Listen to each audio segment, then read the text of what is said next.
Isabelle Dominique-Cros qu'on trouve à notre antenne avec 2 temps, 3 mouvements, mais aussi régulièrement Pour votre information. Salut Isabelle!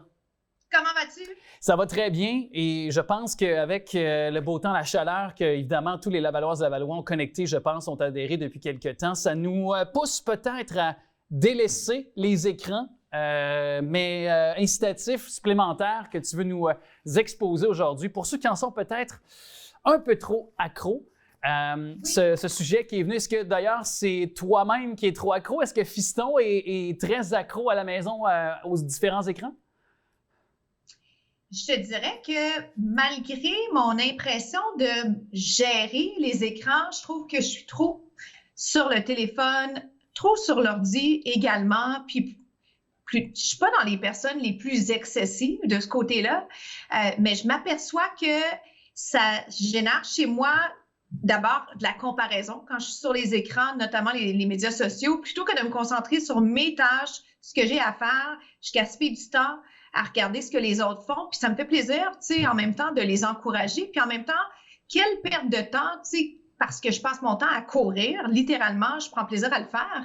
Toi aussi, tu sais, dans tous les sens du terme, on aime ça, être occupé, mais à quelque part, je pense que comme société, on doit vraiment pas sous-estimer la perte de temps qui se passe là et un peu l'anxiété, le stress qui est créé par ce réflexe de regarder constamment, tu sais, chercher à prendre des nouvelles, voir ce que les autres font. Toi, oui, je l'avoue candidement, je suis beaucoup trop sur les écrans. De un, bon, je passe beaucoup de temps parce que c'est un outil de travail, mais dans mes heures de temps libre, je pourrais les occuper à faire autre chose, à peut-être même, pourquoi pas, finir des travaux, mais je le fais en procrastinant pas mal. Et je vois qu'il y a Tommy derrière, notre caméraman, qui acquiesce, qui a l'air ben gros d'accord avec ce que j'énonce. Puis je suis sûr que les gens font la même chose à la maison. Oui. La baisse de productivité, le stress, l'anxiété qu'on fait. Et c'est sournois. C'est vraiment sournois, là, cette anxiété-là.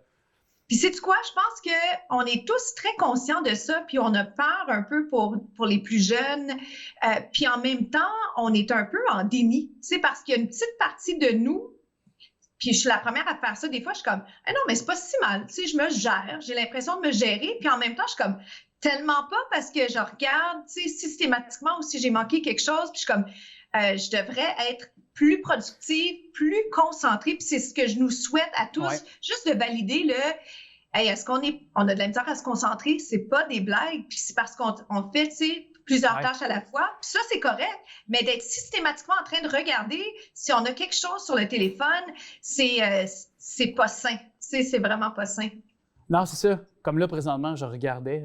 Oui, tu te regardes, tu fais bien, tu fais bien. Non, mais je blague, mais là où je veux aussi aller avec ce que tu soulèves, puis c'est intéressant avant qu'on aborde peut-être des trucs pour ne pas être trop souvent sur notre écran, c'est ce qu'on va aussi, dans un deuxième temps, aborder ensemble. Mais moi, j'ajouterais aussi que moi, au-delà de l'anxiété, c'est que c'est supposé nous aider à communiquer avec les gens, mais au contraire, moi, je trouve que ça isole.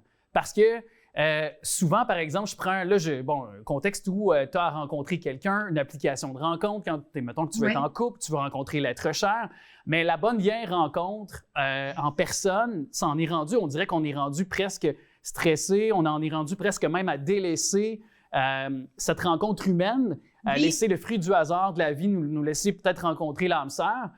Et on est très sélectif sur les applis de rencontre. Et finalement, on se rend compte qu'après quelques jours à swiper à gauche, à droite, là, où tu me permettras l'espagnol, eh bien, on se rend compte qu'on n'a pas avancé dans notre quête amoureuse ou dans ce qu'on voulait entreprendre. Donc, on ne s'est pas mis en action dans tous les sens du terme aussi, dans peu importe de quelle façon on utilise aussi les réseaux sociaux. Bien, dans un premier temps, par rapport à ce que tu as dit, j'ai l'impression que la pandémie a joué un rôle là-dedans parce qu'on a perdu certains réflexes. Tu sais, on est des êtres sociaux, on veut interagir, puis en même temps, le téléphone a rendu ça facile, tu sais, un peu méthodique, là, on texte, on fait des échanges comme ça. Puis... On est devenu paresseux.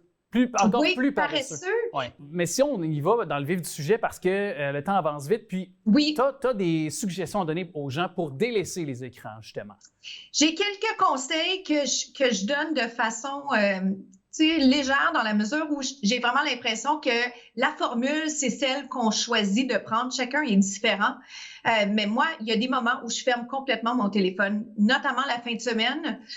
Et ça m'agace à l'occasion quand je veux prendre une photo, puis je suis comme, ah oui, je l'ai fermé. Mais en même temps, quand il est fermé, ben, je peux pas le regarder.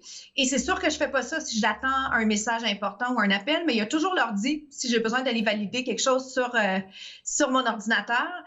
Donc ça, c'est une façon drastique. Sinon, je pense que c'est de, tu sais, dans les, puis pardonne-moi, je le dis en anglais, le settings, c'est bien d'aller valider c'est combien de temps exactement qu'on passe sur notre téléphone et où se distribue le temps.